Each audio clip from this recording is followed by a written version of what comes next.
Okay, yes, sir.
Are you getting on?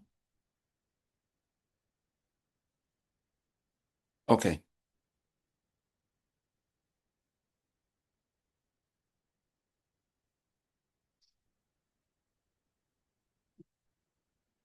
Peace. Peace, brothers. I want to thank you all. I'm gonna let you know on our pre-program and on the speakers. All speakers will have a timer, and so that's for those that's doing the speaking. When you get to the question part, those who would be asking the questions at that phase of the program, you will be given 30 seconds, and when that 30 seconds, that's in your questions, and then the 3 minutes will go for the candidate to answer the questions. But those who are speaking on the pre-program, you will have 3 minutes to get in, no matter if it's a prayer, comments, what have you. You will have 3 minutes, and when you hear the buzz go off, it'll go off when you got a minute remaining to complete whatever. So just be mindful. I'm gonna show this every now and then. So when I hit it, that's it. Boom. And so when I mute you at the end of the 3 minutes, that's it, brother. We got a very packed program today, and I'm very excited about it. There's some people. Hold on one second. Some of these people in this waiting room, I don't see their name. So it's kind of hard to know who they are, especially when I'm trying to make sure we got certain folks in it. So right now, brothers, we're gonna get started, and I want to we're gonna have an opening prayer from brother oh he okay. When I hit to ask you to unmute, you can unmute your phone. So brother Prince Ariel Ben Israel. Prince, Yes, sir.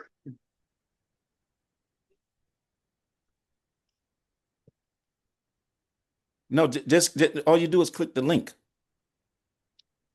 Yeah, it's highlighted. Click the link. It's underlined, and it'll bring you right on. Okay. Yes, sir, Imam. Yeah, thank you, Imam. Assalamu alaikum.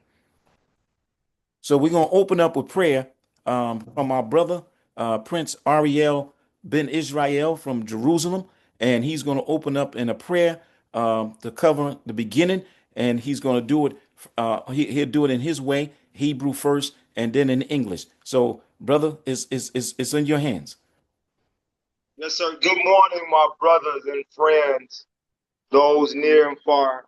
I just want to thank my big brother, Brother Shaheed, for putting this together for us to understand the significance of working and being together, but not just in a simple word that we understand work meaning to labor, but work meaning to understand the value of collective participation so that we could arrive as well as receive the end goal, which is to be an example and to show God's life on earth through ourselves. So, Brother Shaheed, thank you for this as an opportunity. I truly appreciate it. Some of them don't know me, but they know Emmanuel. So you can't show our history. You can't show we got that much of a history now.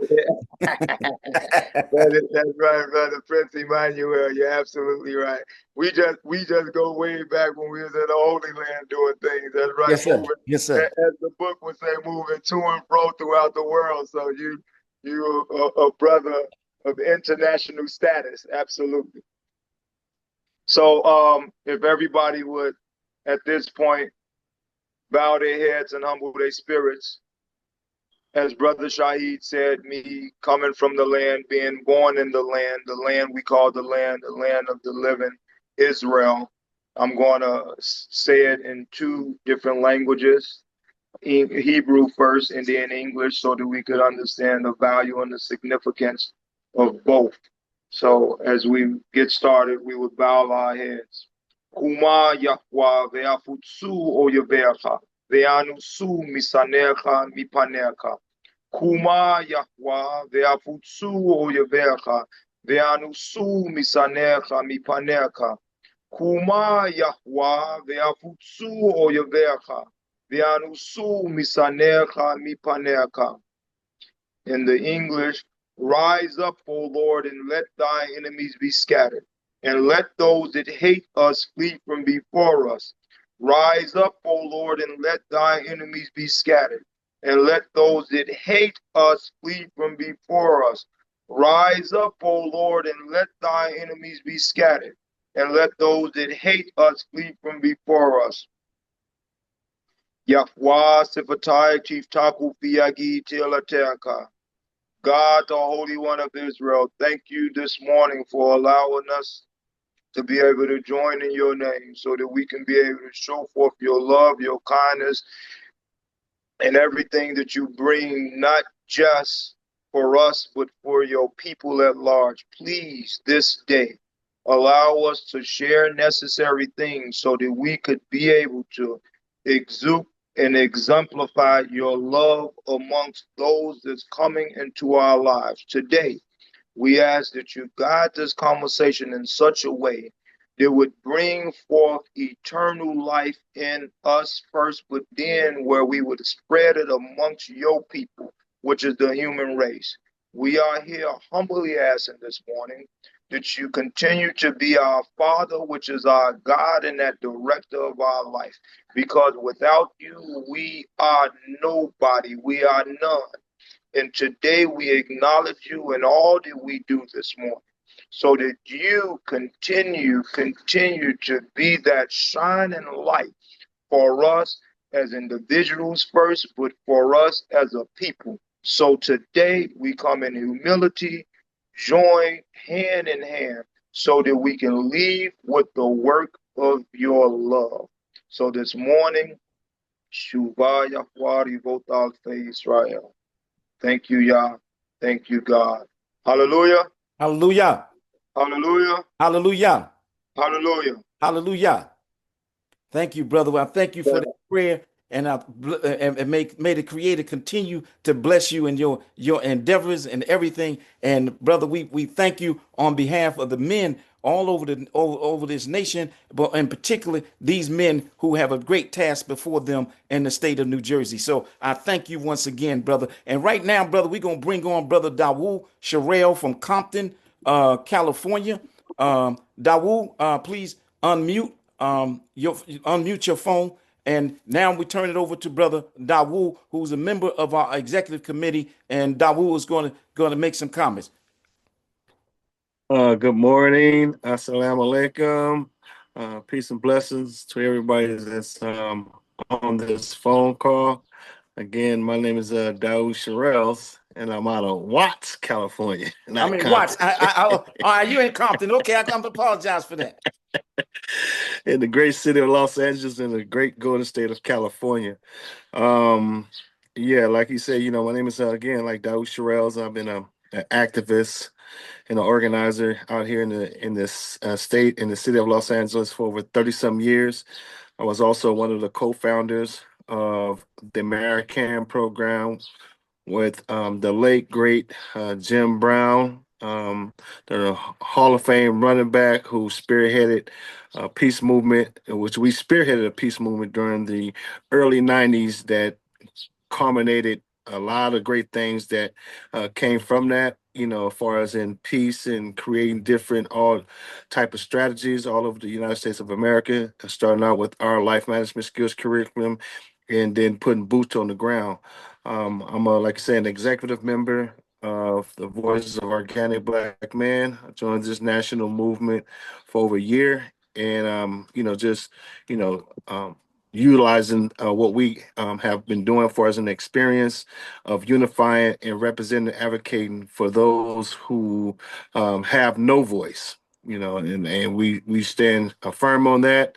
We boots on the ground. We represent a banner of unity, and our goal is to advocate for those who need to be liberated from homelessness, drug addiction, unemployment, um, violence, and everything else that affect our inner city communities across this country, especially out here in Los Angeles, California.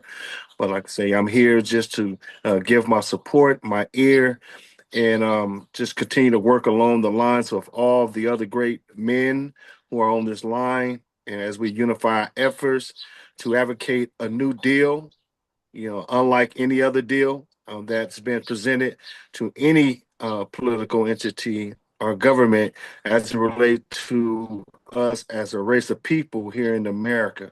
The Voices of Organic Black Men, for me, it's a national cry and a national advocacy for the empowerment of all Black communities. And when we say organic Black men, we just don't talk about Black men, because we as Black men, we represent Black families. You know, I'm a proud husband, have over 14 children, 13 grandbabies, come from a big family.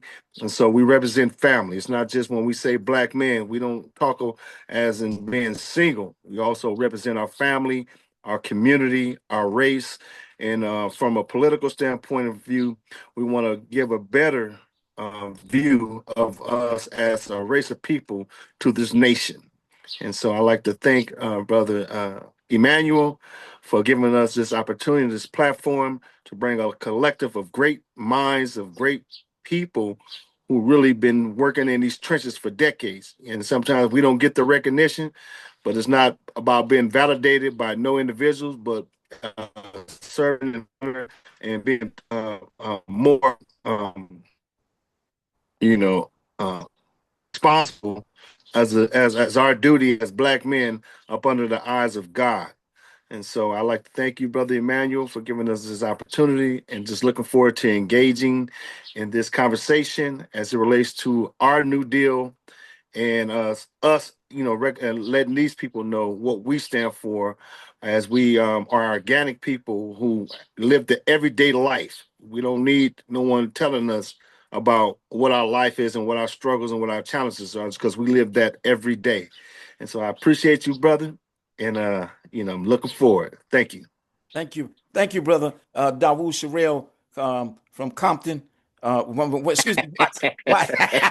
I think I messed with you right there, from Watts, California. Right now, brother, we're going to bring on a very powerful brother. He's known as the king of currency, brother Amir Little from Newark, New Jersey. And he's going to give us a strong message, because we believe in building generational wealth.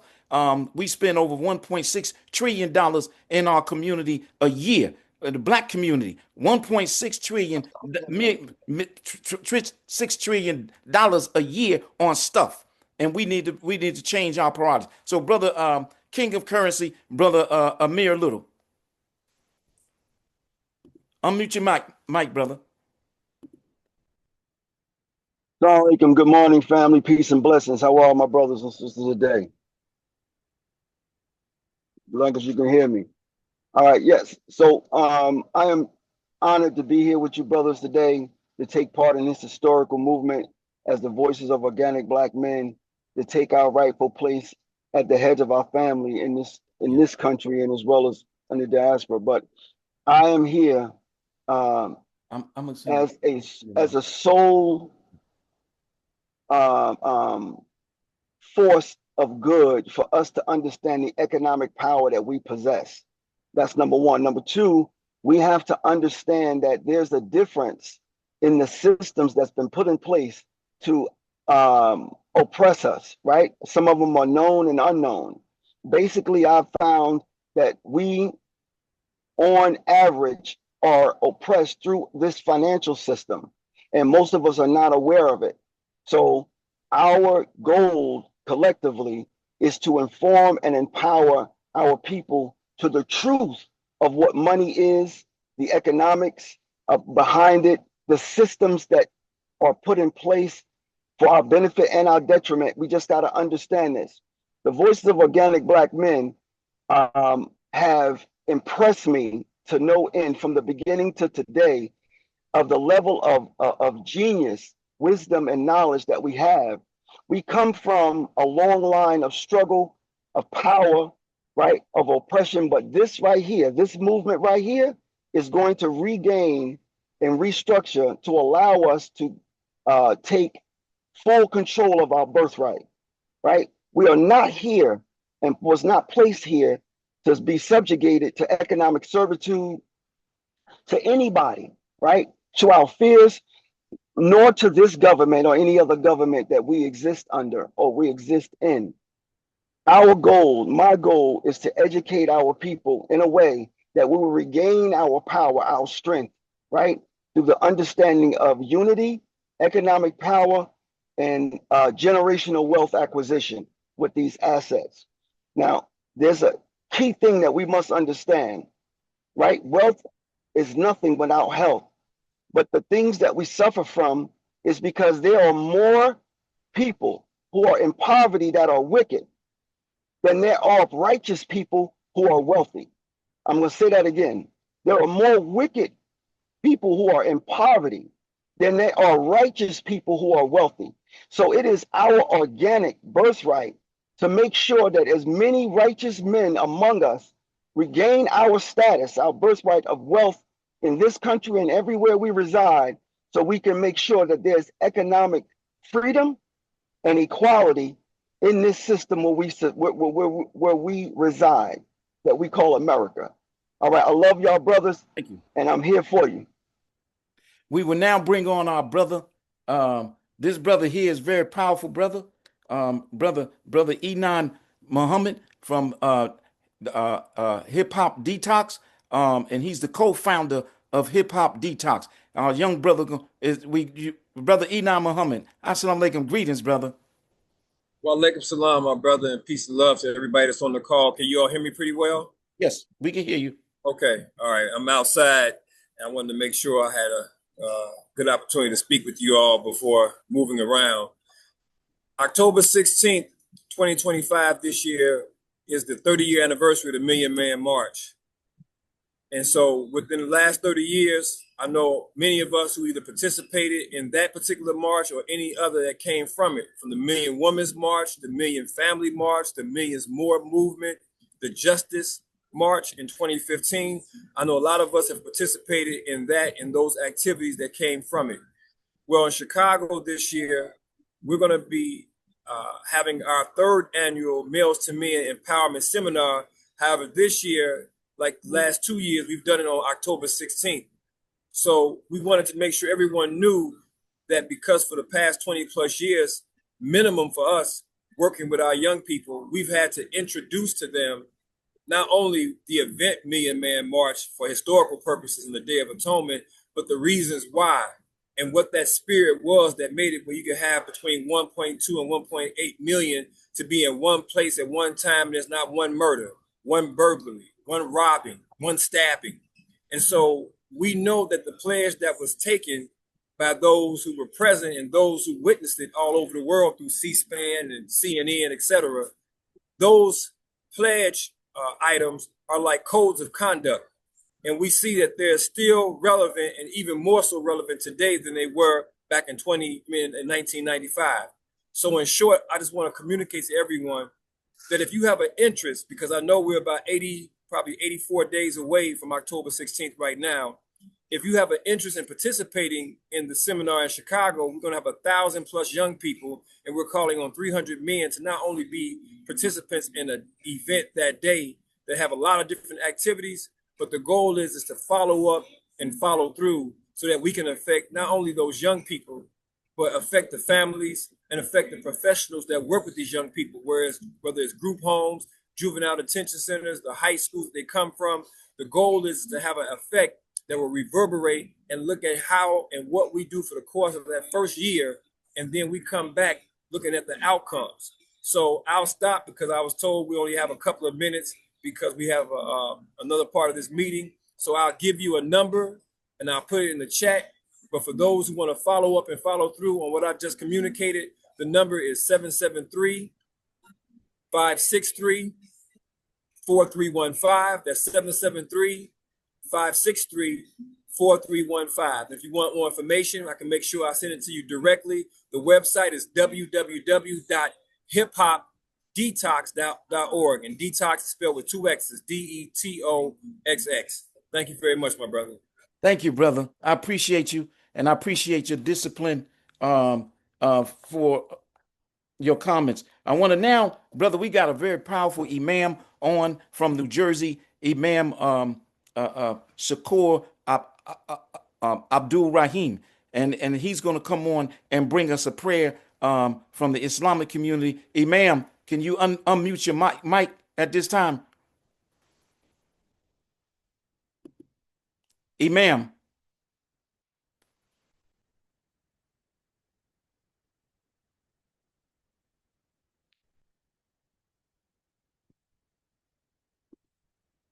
Imam, can you unmute your mic? Yes, sir. Okay. Yes, we now ready for your prayer. and your message. Okay, my prayer is the traditional opening prayer chapter of the Quran called the Fatiha. أعوذ بالله من الشيطان الرجيم بسم الله الرحمن الرحيم.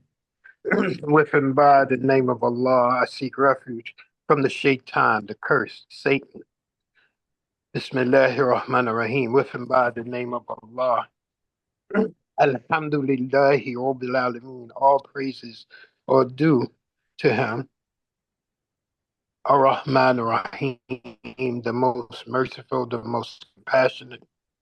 Maliki Yawmiddin, Master Lord of all the worlds.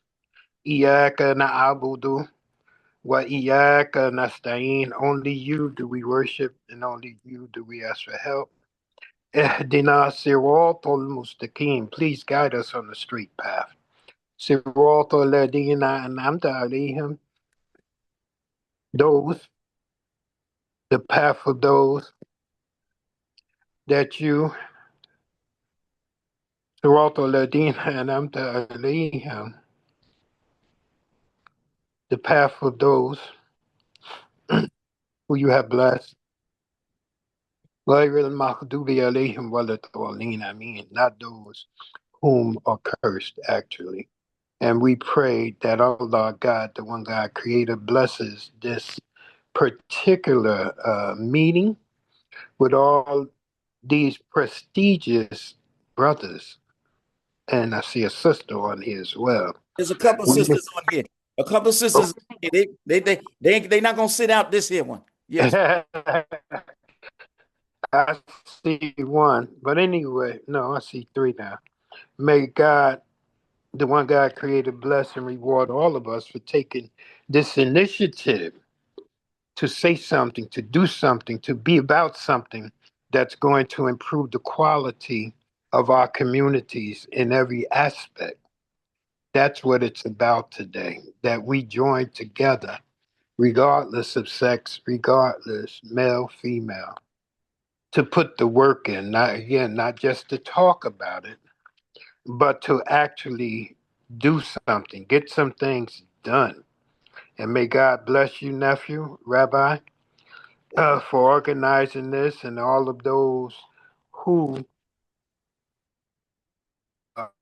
helped you. I'm happy to be here. Thank you. That's all. Thank you. I love you, Unc. Assalamu alaikum. And we now, brothers, in 1969, a young man was killed a year after Dr. Martin Luther King was killed. And this young man was referred to as the Chairman Fred Hampton Sr.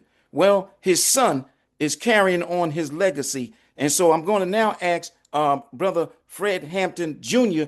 if you will unmute your mic and come on and share with the brothers at this time.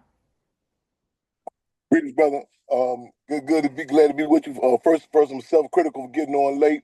As you just stated, I'm Chairman Fred Hampton Jr., the son of Chairman Fred Hampton, also of Akua and Jerry.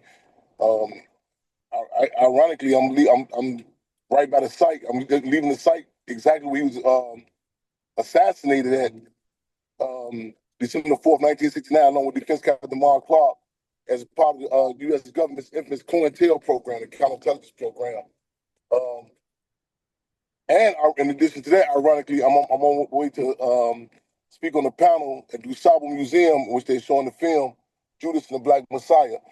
So I'm saying all this to say also, so forgive me for kind of appearing to be semi-distracted, but again, I'm honored and humbled to be on. So I'm still rather listening with you all while I'm going to this other event. They're just calling them right now. I'll call them back. Okay, yeah. So again, I'm presently chair the Black Panther Party Cubs, the organization that's carrying the legacy of the Black Panther Party. Just want to throw this out too. Every year we have this annual birthday celebration with Chairman Fred, August 30th, and this year will mark his 77. It's been 77 years had he not been assassinated, along with Defense Captain Mark Clark. This year would be named a street in his honor on the west side of Chicago. So I officially invite everybody to come on out there for that. Come out to that. And please keep me abreast on, different endeavors that you all have going on. Thank you for inviting me. Of course, thank my brother, GLC. A lot of people says my, including myself, says that's my twin, GLC. For inviting me with this, and look forward to further communications. Thank you, brother chairman. I appreciate you taking your time out to come and share with the brothers across New Jersey and across the nation. So I want to thank you for that, for those kind words. At this time, brothers, I'm going to bring on another very powerful young man, very real, heavily known in the rap and hip hop culture. This brother, some of you may know him if you listen and follow Kanye music over the years, because he appeared on numerous projects with Kanye, and Kanye referred to him as his big brother. I want to bring on right now brother Leonard GLC Harris. Can you unmute your phone, brother GLC? And Yes, sir. Yes, sir. you can follow him on Instagram. He got some very powerful messages. A new video song was released, and I mean it's real powerful and conscious. So, brother, I'm gonna start the clock on you right now, so you can go ahead. Thank you. Man, I just wanted to say thank you kindly for allowing us to be a part of this demonstration. And I love to see the unity, and I love the fact that you were able to organize and arrange and bring all these brothers and sisters together in this righteous endeavor. Just as we are facing certain issues with the government here in Illinois, I'm sure that that's not just a local thing, that's a universal thing. And I'm rooting for all the brothers and sisters in the state of New Jersey. I want to see you all flourish. I want to see you all gain everything that you are supposed to gain, because this is righteously your opportunity to prevail. And I would love to see that.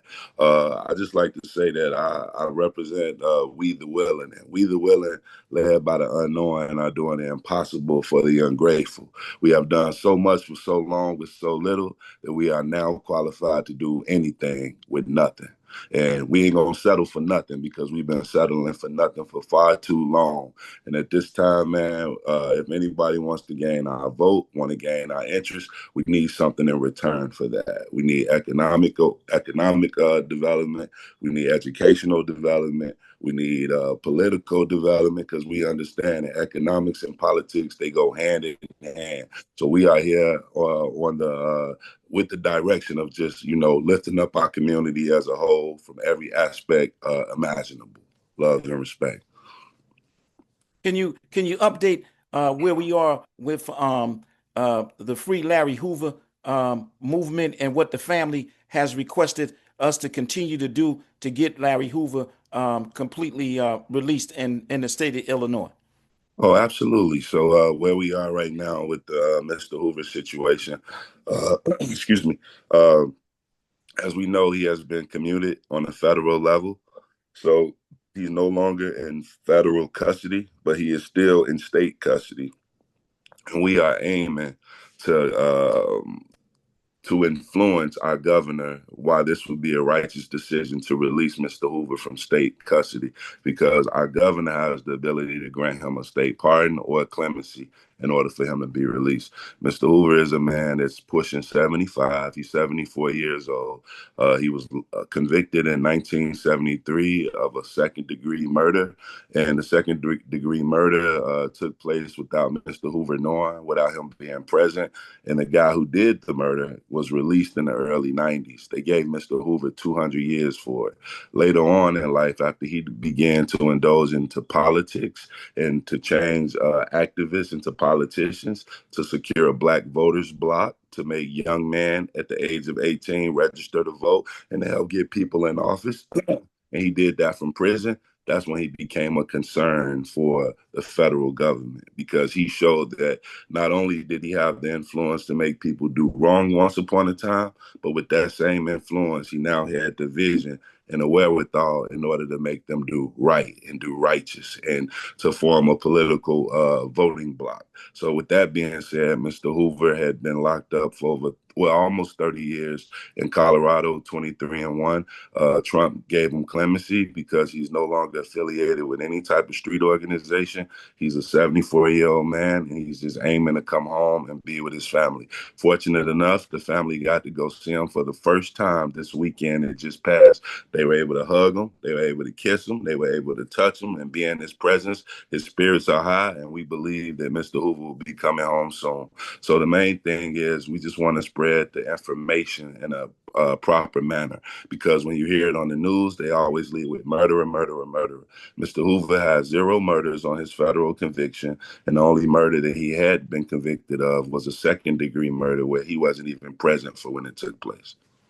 I want to thank you, brother, for sharing and coming on. I appreciate you and much love. And I know Larry Jr. and Sister Wendy is excited that like she says, it was 30-some years since she been Yes, able sir. to husband and share Coke soda. So I know they was drinking up them Sprites. I don't too much care about no Coke, but thank you so very much. I love Yes, sir. you and appreciate you. Right now, brothers, we're going to bring on a very dear brother of mine, a big brother of mine. He's been actively in New Jersey politics for a very long time and very successful. And so I reached out to him because I wanted him to come on and share some words with us on the importance of this effort and the need for black men to take a very strong stand in our community. So the former mayor of Trenton, New Jersey, the first black mayor of Trenton, New Jersey, and he served 20 years as the mayor of Trenton, New Jersey, and also he's the former president of the U.S. Conference of Mayors all over the nation. So at this time, brother, where you go? Okay, Mayor Palmer, can you please unmute your mic? Am I muted? Yeah, you are muted. Yes, sir. So now I want to ask our brother to share some words with us, brothers. Mayor Douglas Palmer. Well, thank you so much, my brother. This is very historic. And I put together a few thoughts that I want to read so I don't just ramble. But this is so historic. I'm glad my brother, Emmanuel Ben Abraham, allowed me to have a few minutes with you and Leroy Jones as we look forward to talking to the gubernatorial candidate, Mikie Sherril. Brothers, I come to you today not just as former mayor, but as a black man who has walked the streets with you, stood on the front lines with you, and fought in the trenches for justice, dignity, and opportunity for our people. I come to you with respect, humility, and the full weight of my experience and my commitment.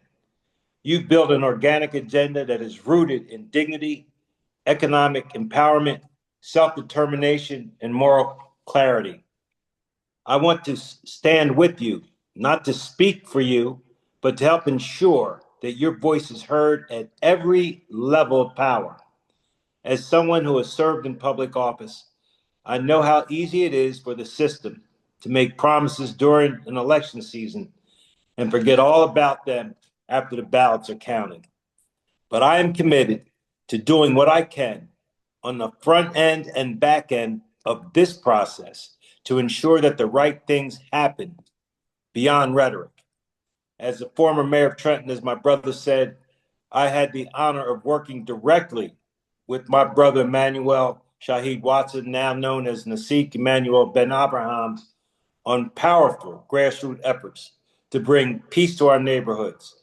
Together, we pitched tents and slept out in the streets, shoulder to shoulder with our community, declaring nights without drug traffic, reclaiming the soul of our blocks, and proving that we could take back our peace by standing in it. As you know, the Black community is not monolithic. We don't all vote the same, think the same, or want the same things. And that's our strength, not our weakness. But it's time for this nation to stop treating Black men as one-dimensional and start listening to the organic grassroots voices and diverse leadership that you, my brothers, represent. The work you are doing is sacred, and I want to be clear. I am here to listen, to learn, and to work with you, to help rebuild the trust that has been broken, and to reimagine politics and policies that bring real opportunities to our communities, especially when it comes to economic justice, ownership, employment, and generational wealth. I want to be part of building that bridge. So let's have the hard conversations. Let's craft solutions together.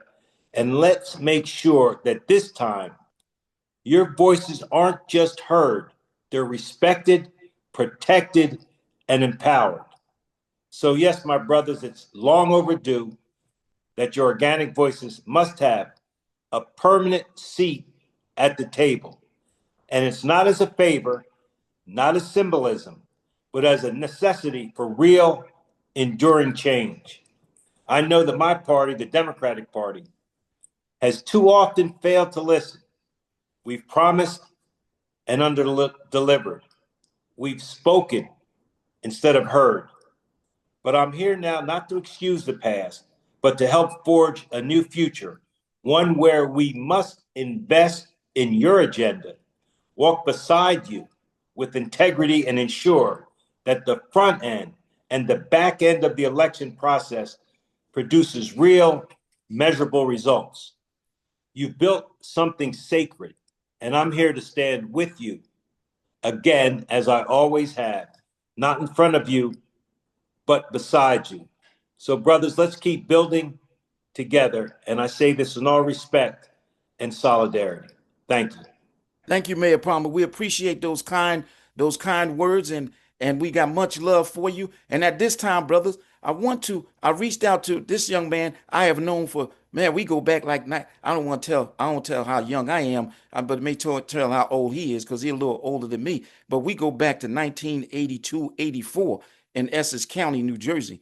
And he, right now, this brother is he's the chairman of the New Jersey Democratic Party, the statewide chairman of the New Jersey Democratic Party. And so I reached out to him and asked him, would he come on and have have an honest dialogue with the brothers. And so at this time, brothers, I want to bring on the chairman of the New Jersey Democratic Party, Brother Leroy Jones. Brother Leroy, can you unmute your mic, please? Yes, sir, my brother. Yes, sir.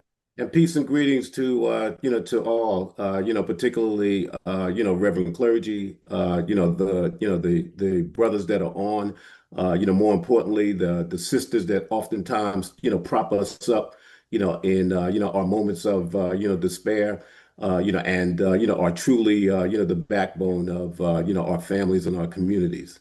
Let me just say to my brother, the Sikh Emmanuel Shahid bin Abraham, he and I have been in the trenches for, years on end. Yes, back, to the early 80s. He just, embarrassed me in terms of, sharing my age. But that's a shared pleasure because he had to expose himself too. So, but I just wanted to thank him, and all of you, for being so vigilant, in the cause of uplifting Black men and uplifting Black men in a in a unified way with organic voices that speak, to our communities, whether they're in New Jersey or across this nation. Let me just start by saying that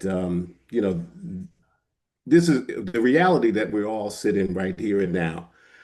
Is Black men have been turned off, by the politics of our systems, whether they're whether we're Democrats or Republicans, and I can only speak to the Democratic Party, and I have to admit, and I'm going to own this, our party has been short-sighted in so many ways with, respect to, how we deliver, what's important to, our communities.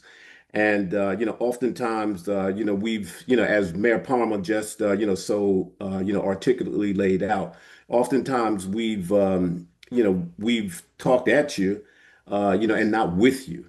And I'm here to say that that's been a problem, and we were not necessarily locked in on the issues that are important to us. Recognizing or not necessarily recognizing that we are not monolithic, we are individuals in nature, and those things that are important to to us as individuals, should be dealt with across the board. So that failure that we experienced in the past, this is a reckoning point, I believe. And ending that, to today, going forward with a partnership with all of you who believe, in our communities, who understand, the plight that we've experienced along the way. And recognizing that we're all going to come together, as one, to move as a voice that impacts and protects and grows and values our communities. Those are things that we have to come to grips with in our party. Now, I'm speaking. I don't want you to view me as, a politician speaking to you. Look at me, as you see me here. You clearly see a black man. I'm a black man first, and a politician. Sometimes, some way after that. Being a father, a husband, a grandfather, and all that. Take pride there. But knowing that, that again, we are not monolithic. We think of ourselves, we move with purpose, and we move to demand to be respected, and not managed by anyone. So as we move forward, it's going to be important that we do that shoulder to shoulder with, the voices of organic black men, with other organizations that, that feel and need, the focus that we bring to growing government, in front of us. Touching base on things like affordability, quality of education, generational wealth that, the King of Currency spoke about, earlier, which I thought he was dead on and right on point.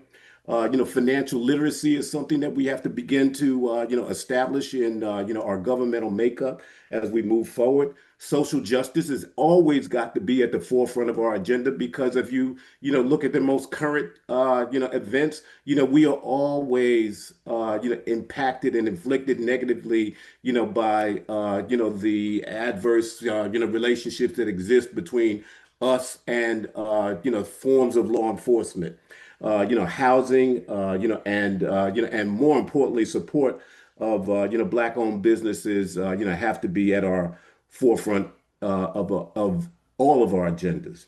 So, this is not a call, a promised action. This is more, and not platitudes. I didn't come here to make promises that I can't keep, but I did come here to do something a little bit different. That is a relationship, not a transaction. Let's build a table that, uh, you know, isn't just diverse, it's decisive.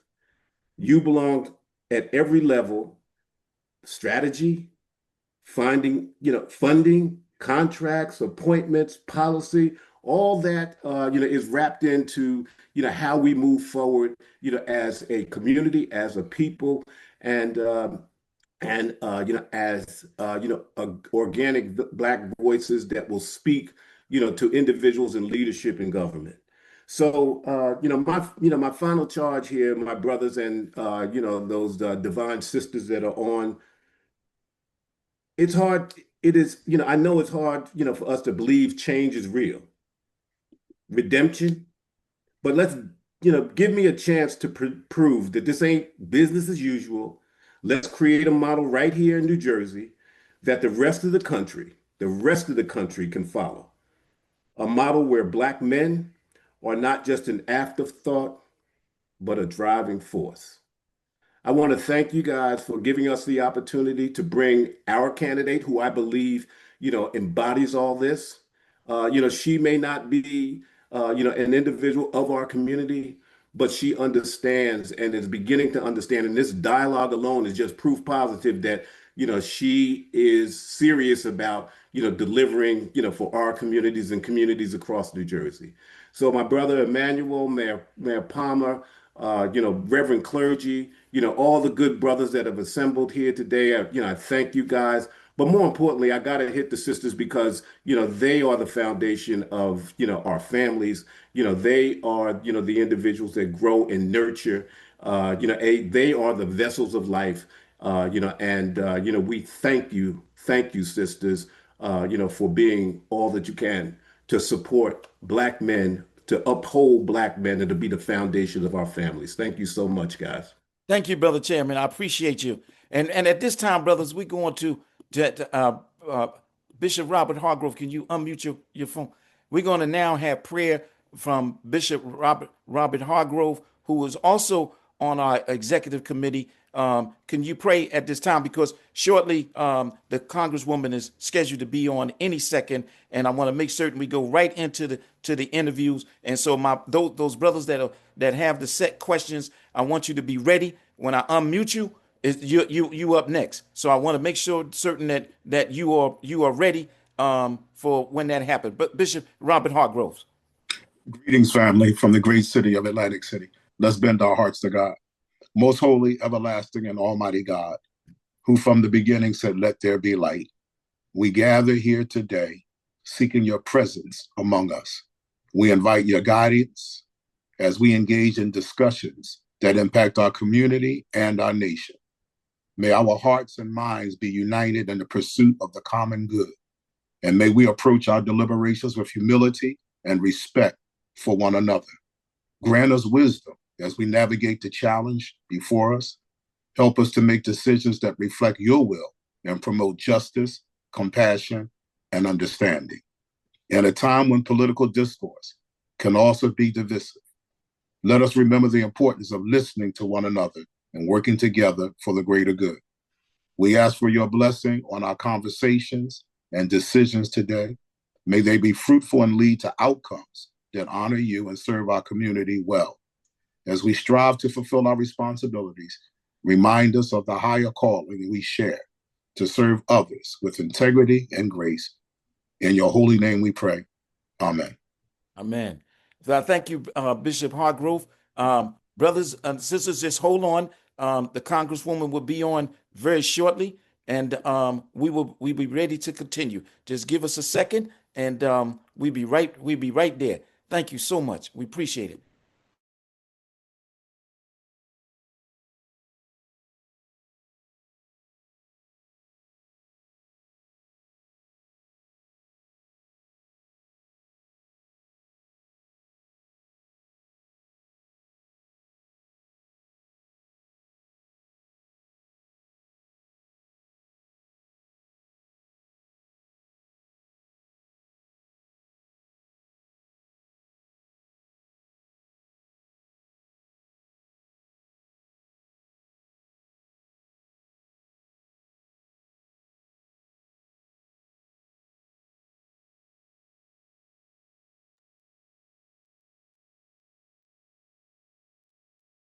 I want to say, brother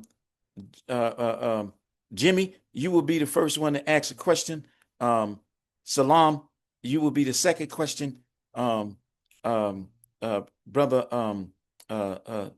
Julius, you'll be third, and then I'll let everybody else know from there. Jenkins, I think you're going to be four. No, Brother Jenkins will have to be excuse me. Jimmy will be first, and then Salam, you will be second, and then Bishop Earl Jenkins, you will be the third question. Okay, and James Osborne, I'll go back to you when you got to do yours, and I will continue to move on from there. Okay. We're going to move right along. If you see, this has been very powerful. I want to thank you, brothers, for being very disciplined in the pre-program. And I know for certain that the brothers who have the assigned questions, that you will be very disciplined also in the question, because we want to make certain that the candidate will have 3 minutes. She will have 3 minutes to answer the question, and she will be on timer. And so the brothers got 30 seconds to ask their question, and she got 3 minutes to answer, or she gonna get the buzzer. So hey, Joe, you like that, huh? I see you.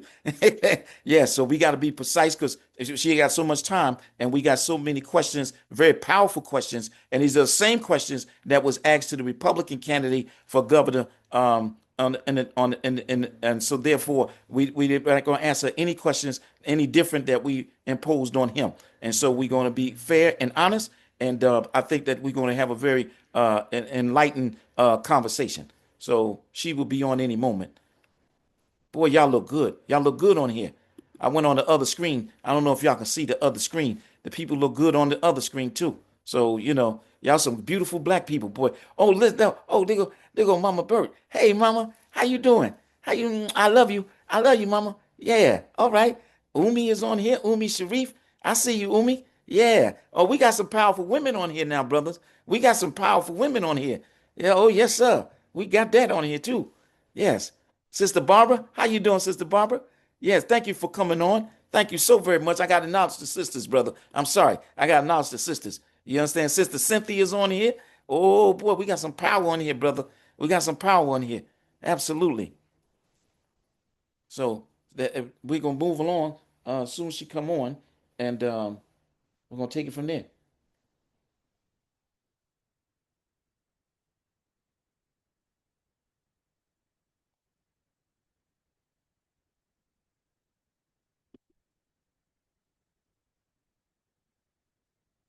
She's logging on her computer now. They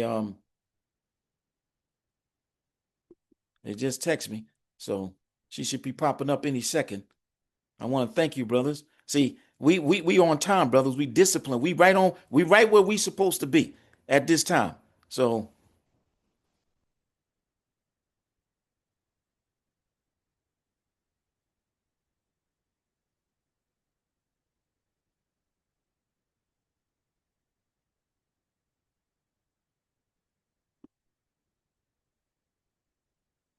if and I'm just barring this to make certain, brothers, that there's no complications with this Zoom.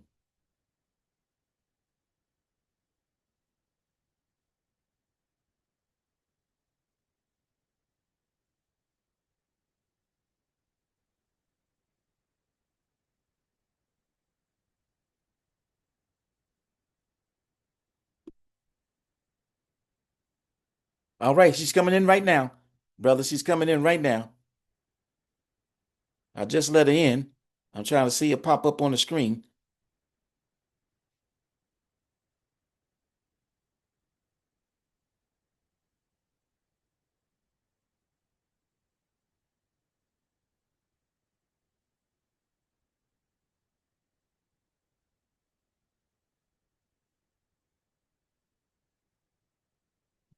Oh, Congresswoman, please unmute your phone. If you can unmute. All Okay. right. How you doing, Congresswoman? I am great. I want to first of all, I want to thank you for taking time out of your amazing schedule. I know you've been hitting the ground running since your victory. Congratulations on your victory. I heard a lot about you. I studied you very well. And so I want to thank you for allowing us to have this opportunity to have a dialogue. And the dialogue is so that we can look at the opportunities to be able to see about the creation of an alliance, the voices of organic black men.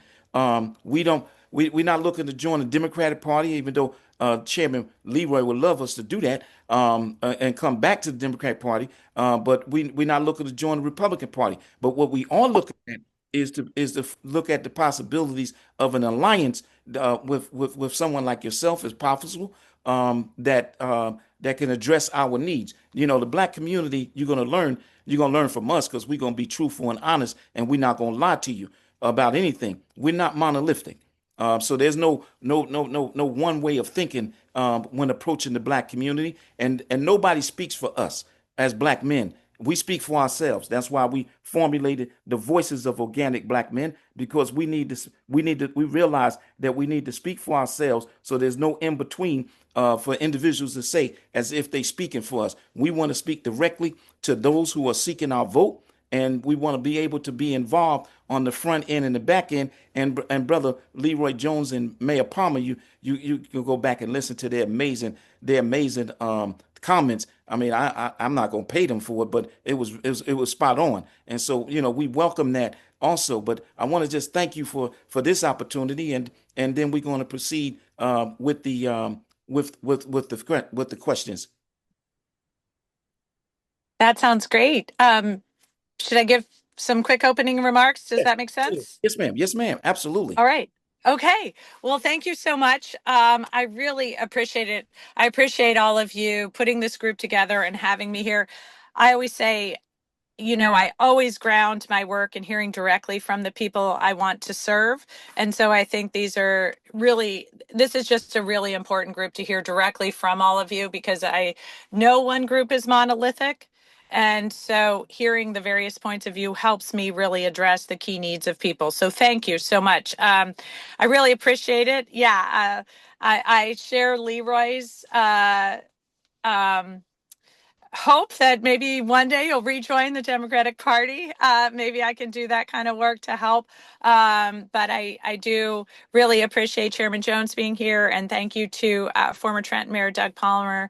And thank you so much for all of you for having me here today. My name's Mikie Sherril. I'm the Democratic nominee for governor in New Jersey. I'm a former Navy helicopter pilot, federal prosecutor, reentry coordinator, current member of Congress, and mom of 4 kids here in New Jersey. Uh, I'll tell you just a little bit about my background in the Navy. I learned that it was always shipmate self, meaning that I've not gotten here alone. I've gotten here with coalitions of people that I have built. And I've always learned that when you are in leadership, it's servant leadership. You are serving the people as much as you are leading people, meaning listening to people, understanding how I can best address the needs of the community. It's why I want to hear from all of you about moving New Jersey forward. I'm also here because I want to earn your vote. But let me be clear, no political party is owed unquestioned loyalty from voters, especially Black voters. You deserve a return on investment from your vote, and I intend to deliver one. I know too often the Democratic Party hasn't delivered on promises and priorities for Black voters, and I share your frustration and anger at the status quo today. Because from the disparity study to the wealth gap to maternal mortality crisis to home ownership rates, it's unacceptable where we are today. And too often, career politicians think they can just advocate. But that's not my background. I look to deliver. I come from a very proactive place, the Navy.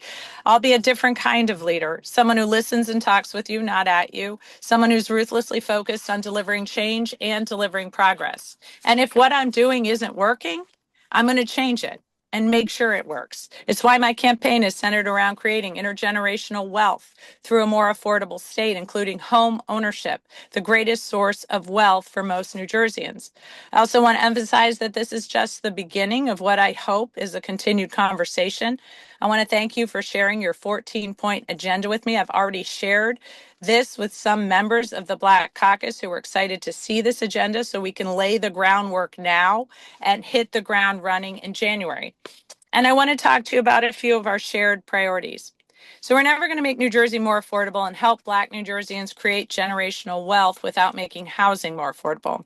It's why I'm going to expand our first-time home buyer programs, which will allow communities of color to build generational wealth. I'll go after the landlords who are hiking up mortgage and rental prices, and I'll protect the Affordable Housing Trust Fund to ensure that communities and families are able to access the resources they need to build that generational wealth.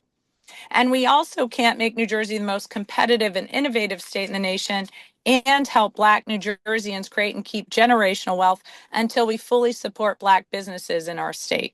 As governor, you also have my commitment to take on the structural racism in state contracting that has largely kept money in the pocket of the old boys network. Some people say they want to address wealth disparities, but at the same time, they stand lockstep with an administration that has undermined the very policies and programs in place to address systemic inequality and develop Black generational wealth. As we expand access to housing and business capital, we need to ensure we're protecting our environment.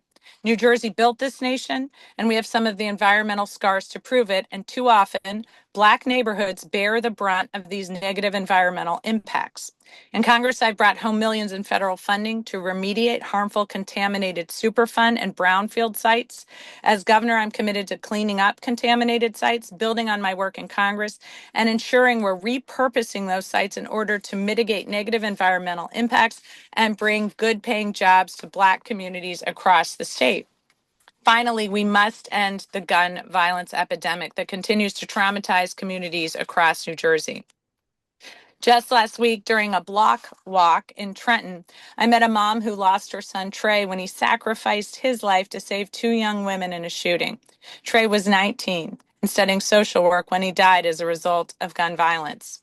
No parent should have to lose their child from gun violence, and none of our kids should have to grow up with the constant threat of gun violence. But we know that stopping it takes more than just getting guns off the streets. We know that after school programming, summer youth employment programs, and community led interventions are key to keeping our kids safe and setting them up on the pathway to success. As governor, I'll support community-led violence intervention and after-school and youth employment programs and work with communities to help eliminate barriers to access, including safe transportation to and from school and work. I also want to be very clear and candid about the choice in this election. I'm asking you to look at Jack Ciattarelli's record, not just his rhetoric. He's a career politician. He's going to smile in your face and tell you what he thinks you want to hear. He may show up at a barber shop, but he's never shown up for Black men when it mattered with his vote or his voice. He's consistently opposed police accountability like use of force reports and supports no-knock warrants like the one that killed Breonna Taylor. Trump says Jack is 100% MAGA. He won't name a single issue where he disagrees with Trump. He supports the MAGA plans to eliminate the Department of Education, and he believes that schools in our cities receive too much funding. Jack opposed Medicaid expansion and supported Trump's bill that will slash Medicaid and kick 400,000 people off their health care. He called diversity efforts, quote, affirmative action on steroids. He stands beside Trump, who's trying to gut financial institutions that give loans to Black businesses, saying those institutions push racial ideologies that poison the minds of Americans. So whether it's justice, home ownership, education, or healthcare, Jack is on the wrong side. He'll choose Trump and MAGA over you in New Jersey every single time. So we have a lot to do, and it's going to take a strong, independent voice to cut through the noise and bring change to Trenton. But as a military veteran, you guys know I'm not going to put up with the nonsense that holds us back because we have a lot of work to do. I recognize the social and economic inequities that have made it difficult for Black men to build and pass down wealth and to be consistent pillars in our communities. That's why my plans seek to correct these injustices, which will allow Black men to be the providers and community leaders you were born to be. So thank you for having me. Thank you to many of you who supported me during this primary, and I hope to earn your vote this November. Because together we're going to build something worthy of our state and worthy of our kids. So thank you very much. Thank you for that introduction. I just want to let the ground rules. Each brother knows they got 30 seconds to ask the question, and then you have 3 minutes on each question on this timer. And so the buzzer will go off when you come in close to 1 minute, and Oh man, so it will end, and then the next person will come in with their question. I'm this going isn't your first time working with elected people in elected office, huh? We sometimes like to talk. I work with a lot of politicians, but I work also with a lot of preachers, so I know that you got to know how to cut them off. Boy, they go on. Brother Jimmy Whitehead from Atlantic City. Can you unmute your phone and ask your question, brother? Sir, good afternoon, Congresswoman. From one Navy vet to another, go Navy. I My love it. name is Jimmy Whitehead. Yes, ma'am. I'm with the Atlantic City Business Roundtable, and I'm focused on cybersecurity workforce training down there right now. Well, the question is economic empowerment. Presently, Blacks make up 15 to 18% of the vote in New Jersey. However, the Democratic Party historically still receives the mass majority of the vote. However, in New Jersey, whites receive 85% of all state contracts, while Blacks receive just under 3% of state contracts. What are your thoughts about allocating 15% of state contracts to Black businesses and financial literacy, as well as crypto education for the Black community? Thank you. Thank you. Yeah, I really have to applaud the Black Caucus for pushing so hard to get that disparity study, because it is what we needed to really start to have the data to address the systemic inequality in the state contracting. And I'm very much in favor of making sure we put in place programs to address it. So in speaking to the African American Chamber and speaking to also the Hispanic Chamber, one of the first things I'll do is to disaggregate the contracts so that there are more people that have opportunities to bid for pieces of the contract instead of some of these huge contracts that only a very few developers can bid for. But that's a good start, and that's important. But there are also Black business leaders who can bid for some of these contracts and just aren't getting them because there's just such a few groups of the Good Old Boys Network that just always get the same contracts time after time. So I'm going to make sure that we address that and have a better bidding process to create more fairness so that we can get more access. Also, then having more support and between some of the programs that we run to increase access for Black businesses, making sure that people understand those programs. We have like a one stop shopping for them. We have all these state programs that it's almost a full-time job to figure out what they are and who's eligible. So with a more muscular business action center, making sure more people have access to those programs to make sure that they are better situated to compete for these contracts. And the state, we are more aware of the people competing so that we can do better in our state contracting. That's a key plan of mine. And then as far as crypto, we have to better regulate crypto. I think we have to provide financial literacy for it. It's an important area that people, especially young people, are investing in. It can be very lucrative, but it's also right now, some of these platforms like Tether are really dangerous places to put your money. So making sure that we have a better regulatory environment. The federal government's put some in place. In some ways, it's failing. In some ways, it's moving forward slowly. So I really would like to see our state get involved in a lot of this so that we can make sure as people invest in crypto, they're both educated about it, but also aren't as putting their finances in as much risk. Thank you. Brother Salam Ishmael from Elizabeth, New Jersey. Salam Ismail, Director of the National United Youth Council Incorporated, based in the great city of Elizabeth, New Jersey, better known as East Wick. Congresswoman, I heard your statement, so you addressed some of the other issues, but how about creating an advisory council for Black men to advise you on year-round issues so we could be in your ear on subject that basically impacts our community, and that on state policies and on basic concerns? How about developing such a council? I really like this idea because as I have said, and I for people who've been in my district, I think they've seen this. I really do love having the voices of the people I'm serving. And I think it's so important. Just to give you an example of how this has worked in my district, we had a lot of car theft going on. So we came to the community to understand what would be helpful. I put together legislation. I went back to the community and they said, no, this isn't going to do exactly what we want. So we rewrote it. So that back and forth is important. So I think this is a great idea. I've already brought this up with the Black Caucus. They were interested in this as well. So I'd love to keep talking to you guys about what this would look like and love to have your voices at the table. Thank you. Thank you.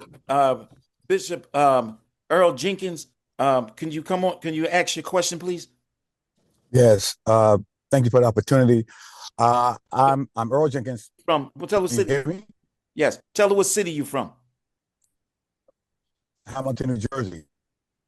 Yes. I provide a fitness and certification program for the Juvenile Justice Commission throughout New Jersey. In fact, I'm heading to Jamesburg right now to check on the guys and so forth. And I just would like to know, what's your take on wellness and health and boosting mental health access and diversity?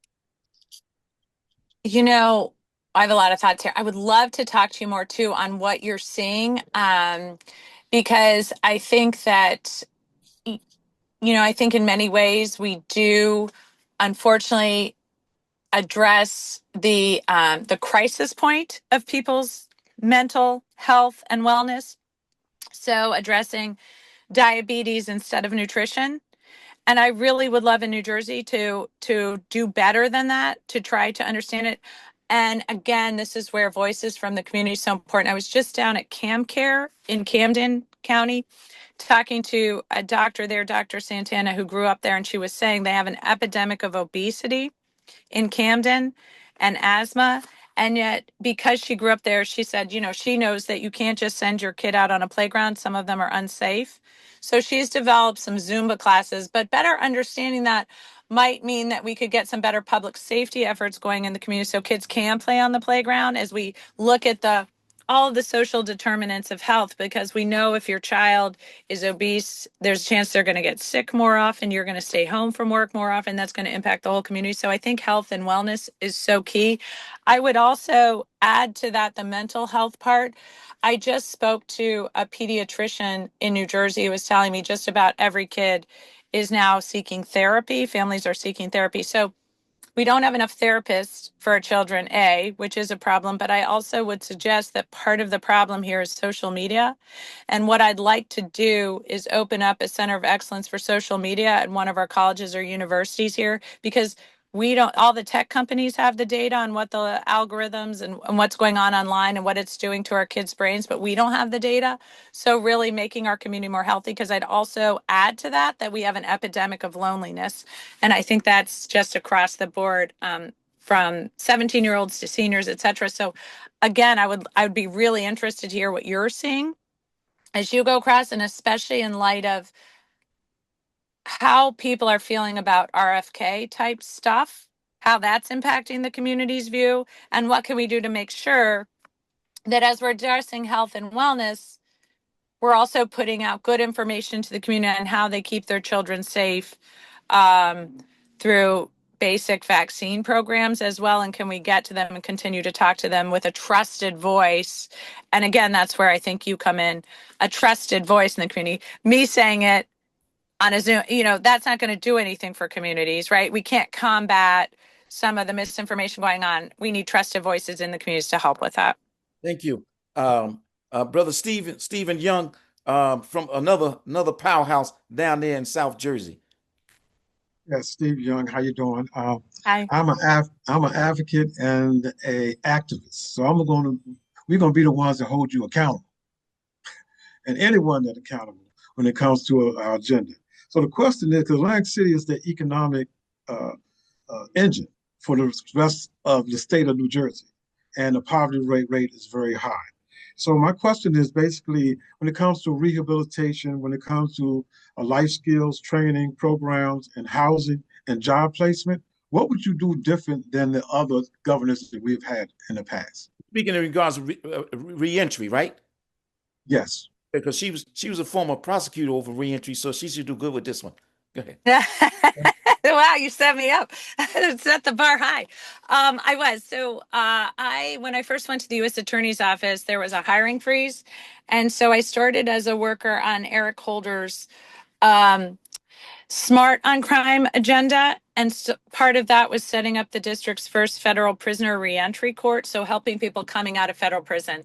And certainly on the front end, I mean, really what would be best is to break any sort of pipeline to prison that we have in our communities. We would call sometimes the school to prison pipeline. So making sure, we've done a lot of the evidence-based work, making sure we have summer youth employment, making sure we have high intensity tutoring if students are falling behind so that they can catch up. So I really do think some of that front end work with the youth is incredibly important, because the best result would be that people don't go to prison in the first place, that we can help people not enter into incarceration originally. But with reentry programs, what we found at our reentry program, and I'm always, gathering more data, because a lot of this has continued to, that reentry program has continued, I still hear from them and what they're doing differently.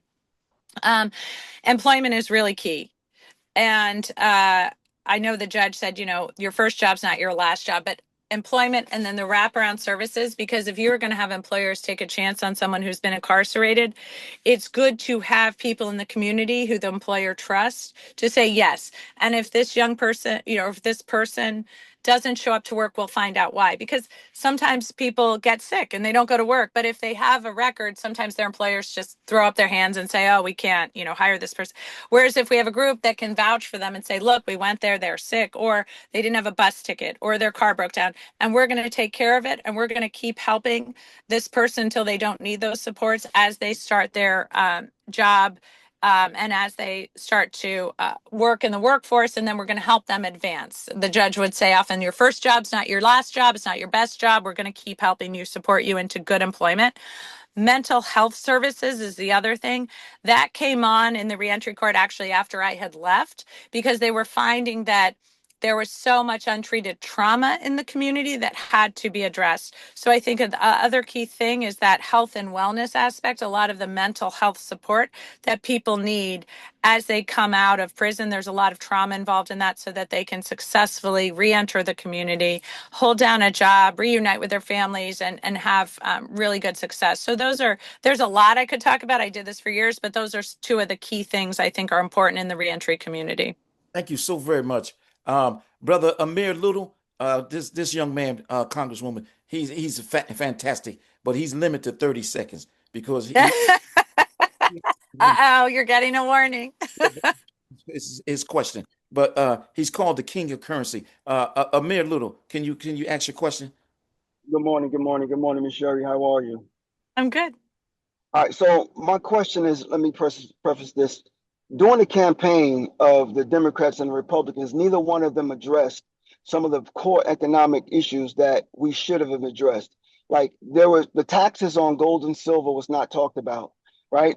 And financial literacy is very key and is important. We need to deem these things very, very important to our community. So we're looking to have members of our company, members of our membership to community workshops for youth and adults that focus on digital and Congress lady, what they call lawful money of the United States, right? Because the last governor vetoed the bill, but now we need some help from our new governor to institute these new financial literacy programs that for adults and youth.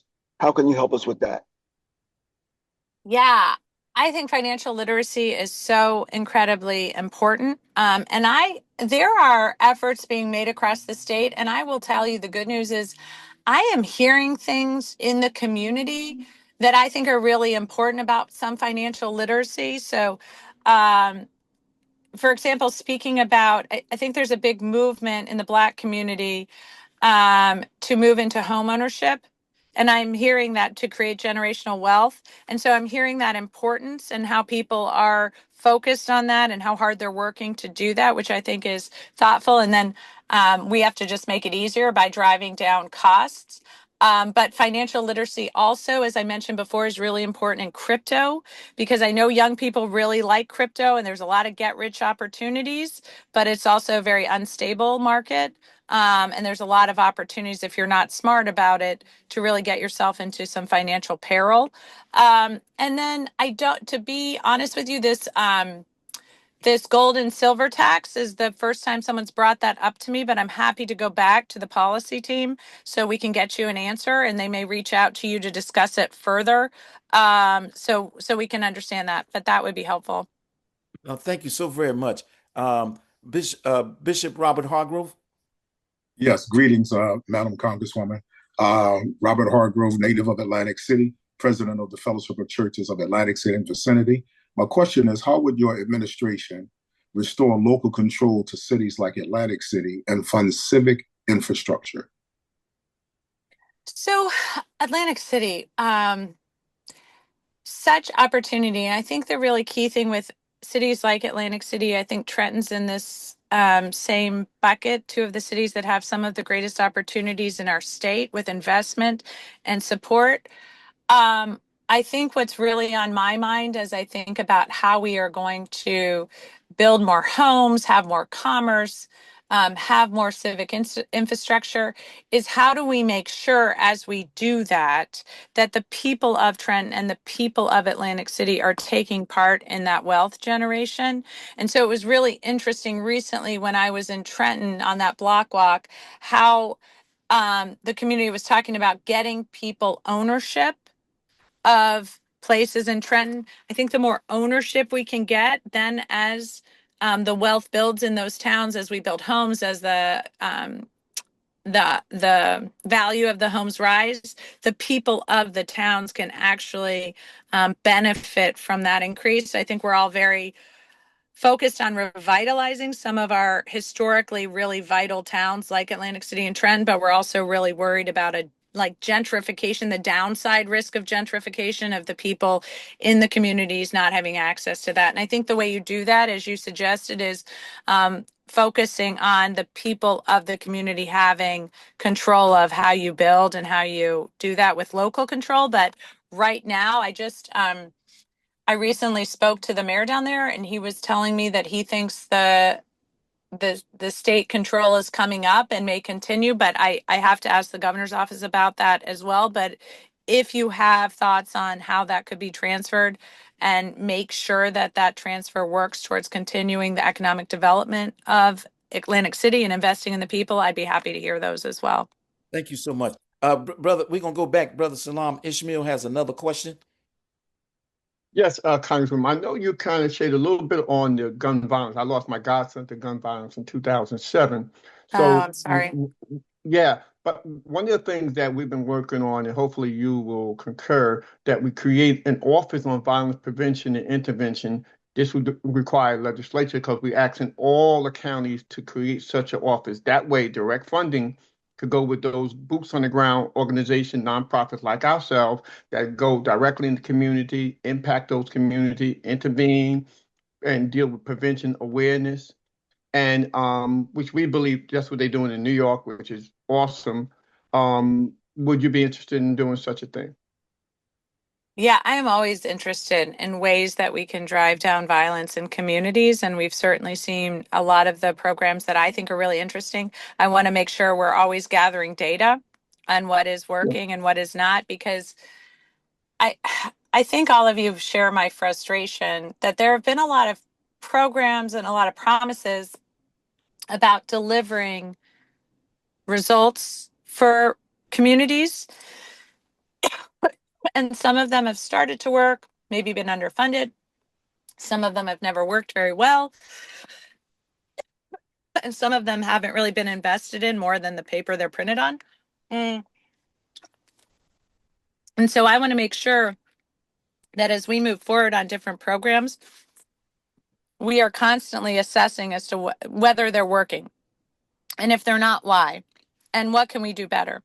So, for example, the reason I'm so focused initially, right now in some of my work in Congress on high intensity tutoring and summer youth employment programs is because, like I said, you want in communities people not to go to prison in the first place. So what are those things that help kids succeed? And we looked around the country, and those two things, and around New Jersey, some of the summer youth programs here in New Jersey are doing quite a good job.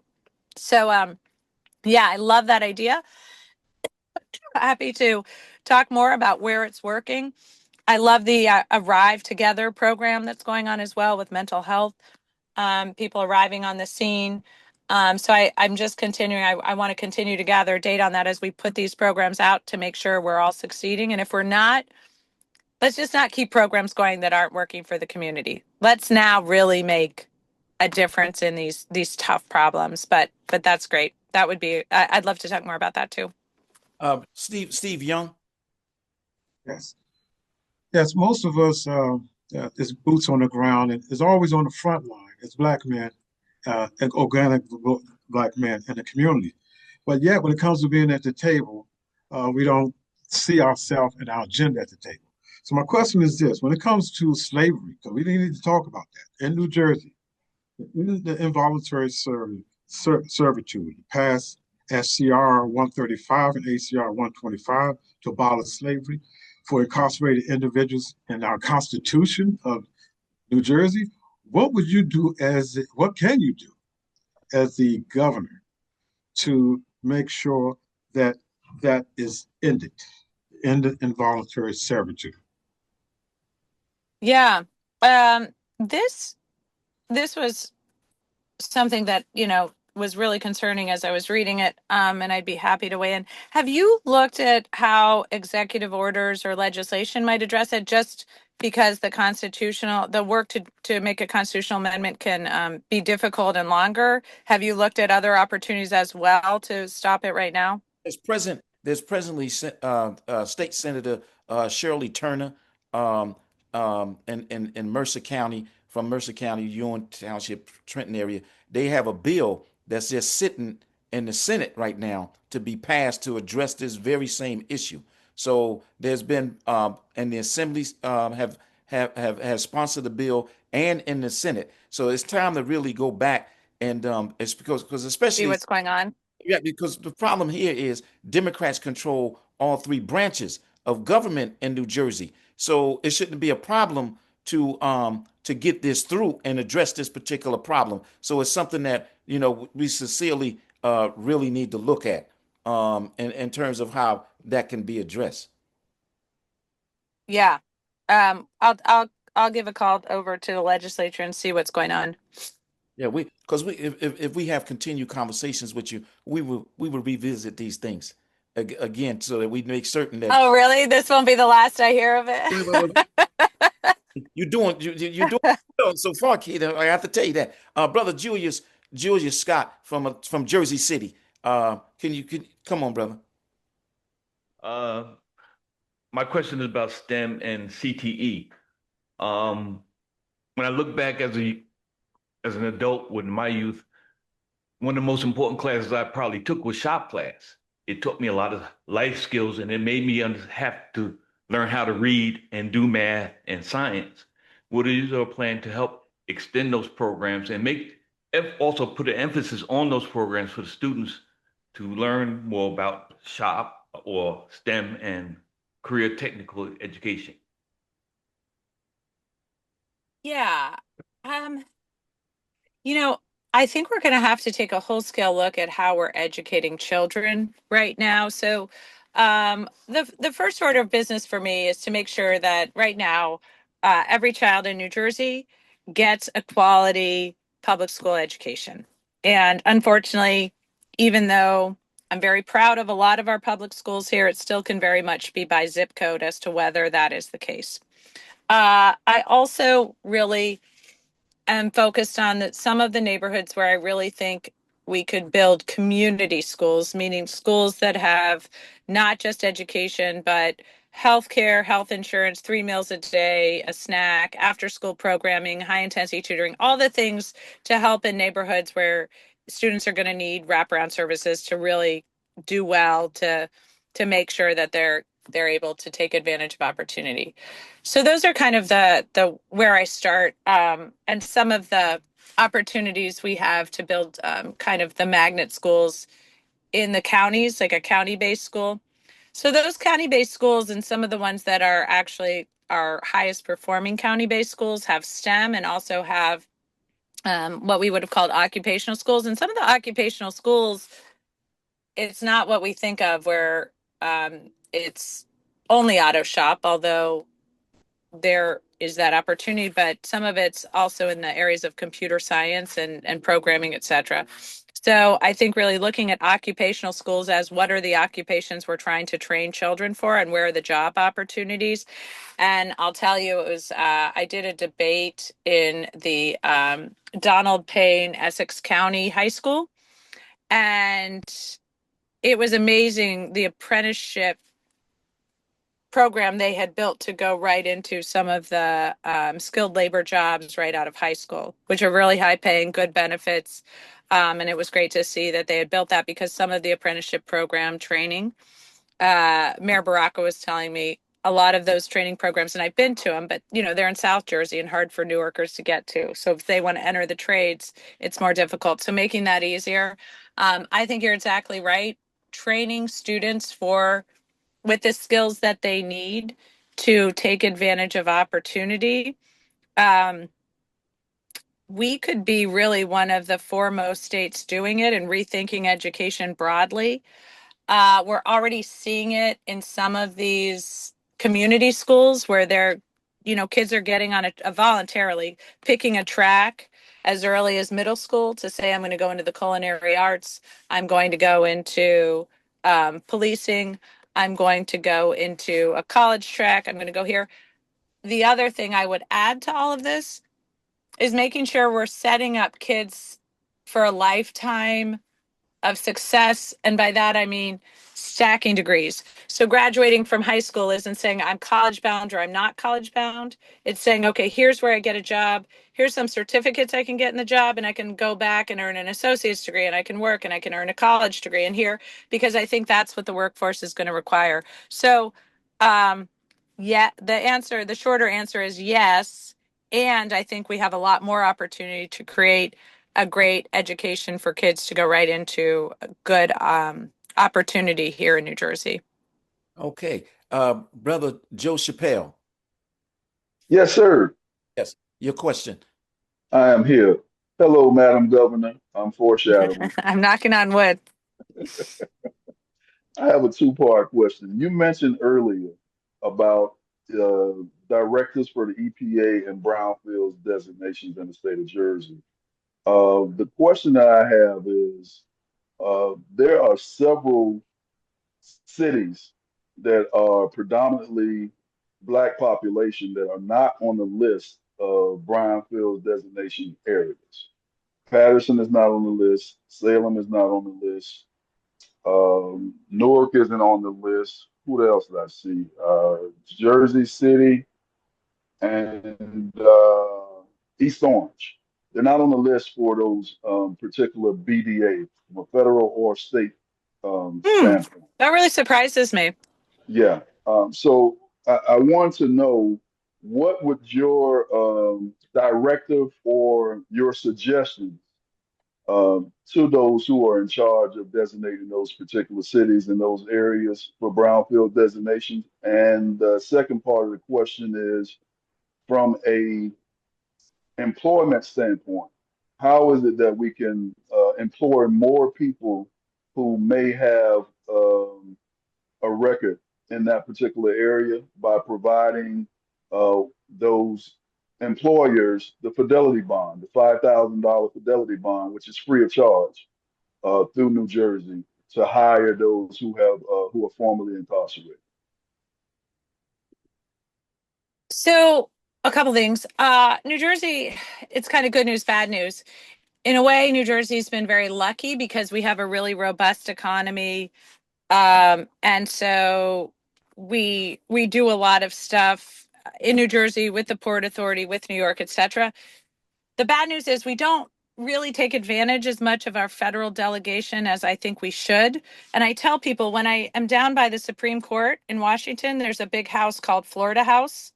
It's this big house right on the hill, and it's where all the Florida lobbyists bring people, members of Congress, members of the Senate, like over to try to pitch investments in Florida.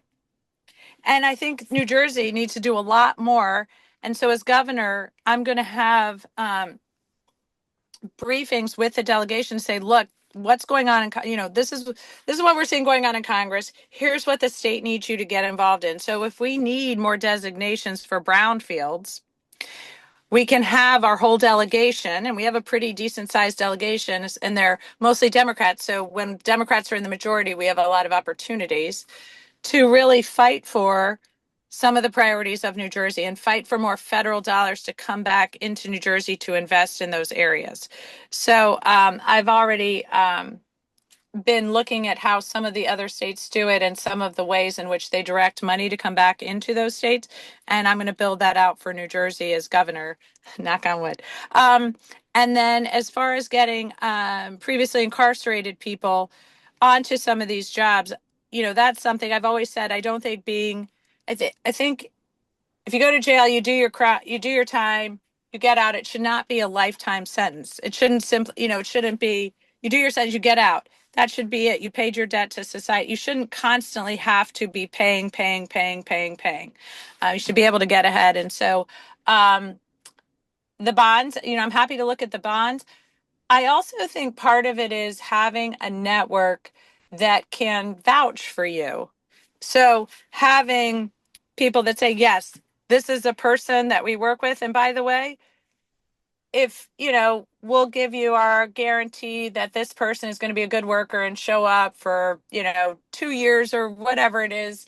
And then beyond that, you're out. So then if people are trying, I can't tell you how many times the guys in the reentry court through just the smallest of things, you know, not setting their alarm right, or getting sick, or their car breaking down, or suddenly, um, you know, there was traffic or something, wouldn't show up on time for their job like everybody else. And yet, because of their record of incarceration, their employer was ready to fire them. But of course, because they were working with the reentry court, the judge would call and say, look, this is what happened. You know, we're going to make sure he has a bus ticket, or we're going to make sure he gets there, or we'll send the probation officer by his house to make sure he's going. So just having those kind of wraparound services to vouch so that a lot of formerly incarcerated people have access to those jobs, and then can, after the employer becomes familiar with you and sees you're a good worker and stuff, then, you know, that can phase out. But I do think having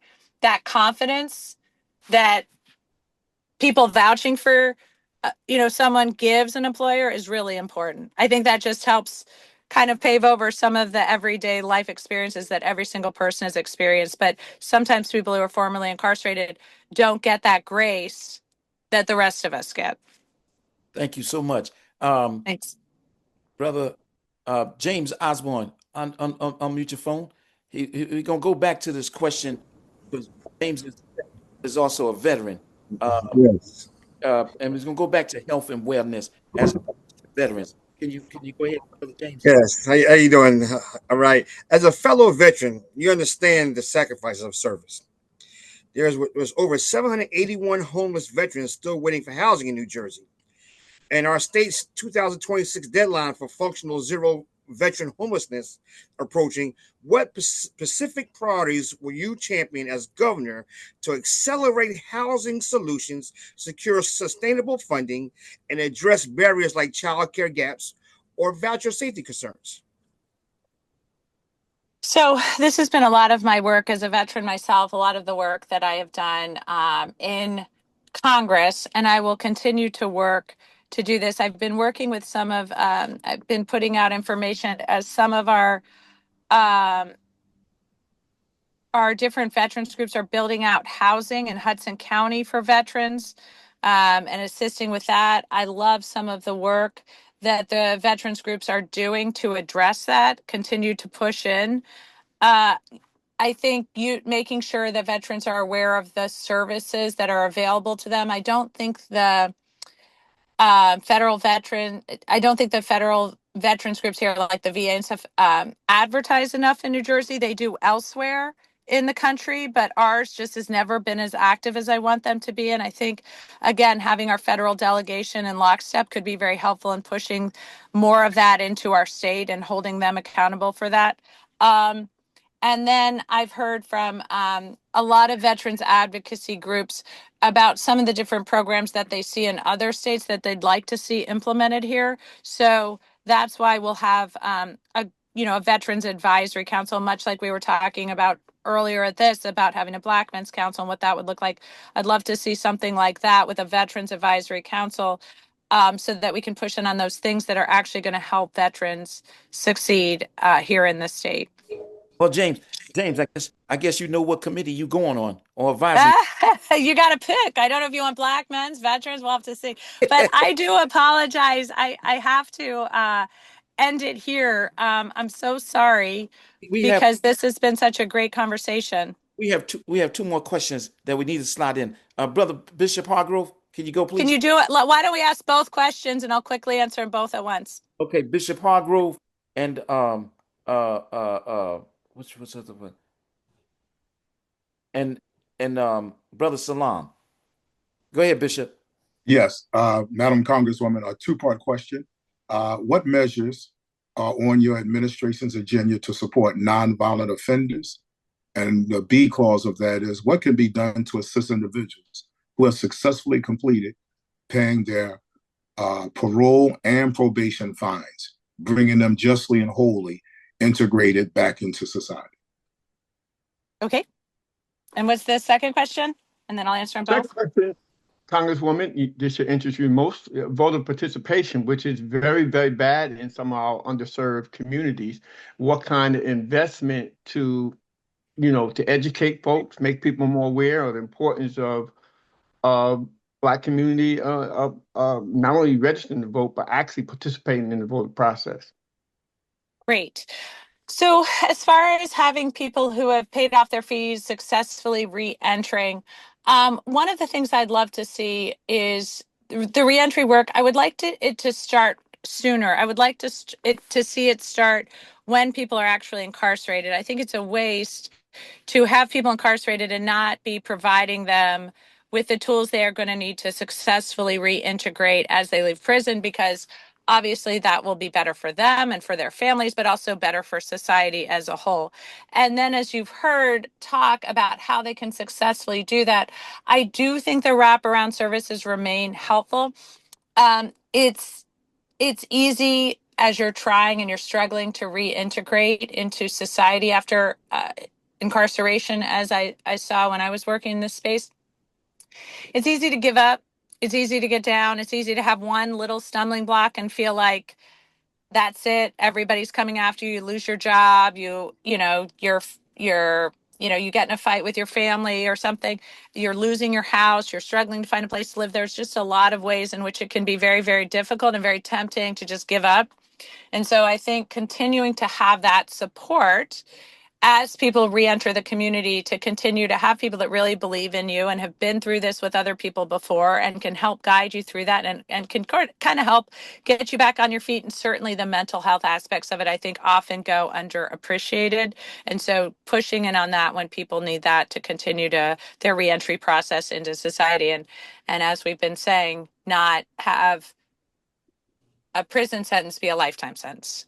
That you can successfully go beyond that, I think, is really important. Voter participation, as you've mentioned, has been very, very low in our cities, where traditionally it's been very high. That's something we're still delving into and looking, and we'll be trying different things, including we have a Black media expert to get in front of people where they're at. We like to meet people where they're at, and getting in front of them where we can do that. We go on Spanish language radio and television programs. We are continuing to work on local newspapers, just very hyper local outlets to get in front of people. We'll be doing canvassing and phone banking. And then I would think different rallies. We don't have those planned out yet, but certainly would like to see rallies in some of our cities and stuff to continue to get out the vote and communicate with people.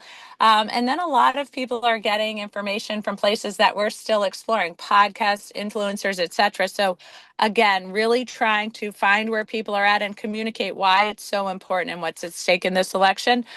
So we are continuing to delve into it. I wish I could tell you I cracked the code and you're going to see incredible turnout in our cities. I'm working to crack the code. So more to follow.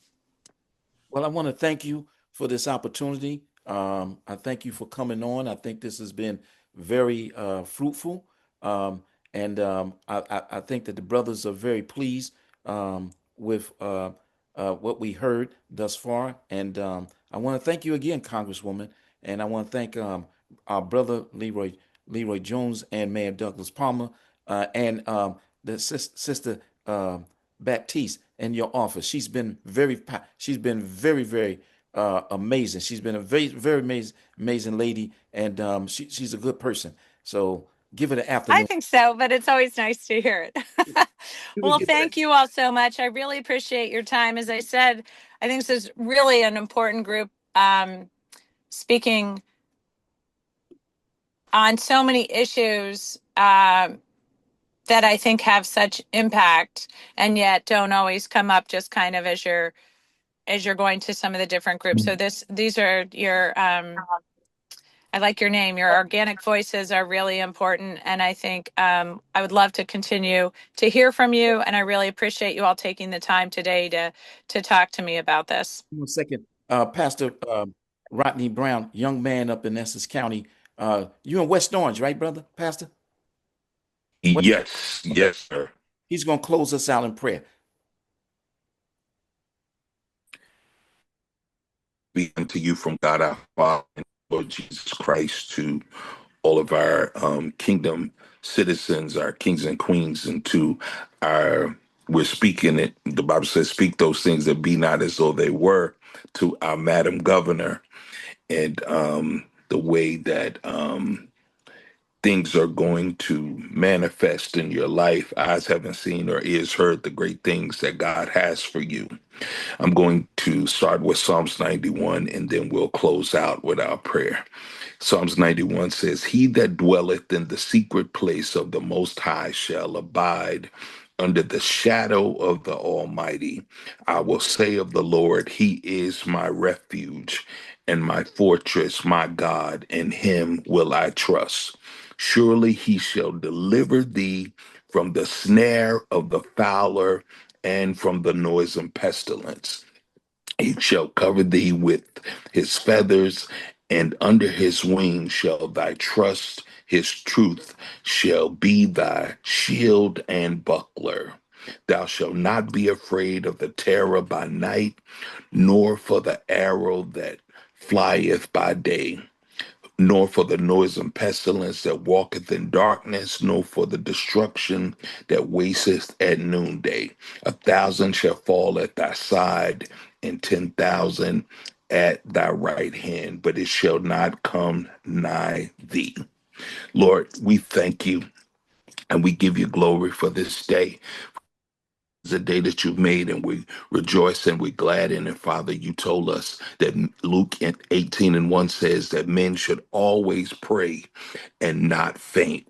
And now, as we build up in our faith, as we build up in strength, as we build up in love, as we build up in care, as we build up in character, as we build our communities, as we build our families, as we build up our country, we speak divine protection over every citizen that is represented on this line and every citizen that we represent. We thank you for the choice that has already been preordained, for the choice that's already has been made, that you spoke before the foundations of the earth. But you told us in your word, faith without works is dead. And Father, what we believe, it shall be manifested through the work that you've empowered us to do. Strengthen every man, strengthen every woman, that we may persevere in the things of you, and everything that we see in vision, it shall become a reality. In the name of the Lord, amen. Amen. Thank you, everyone. Thank you for joining us, and thank you for your participation. And most importantly, brothers, I want to thank you for being very disciplined.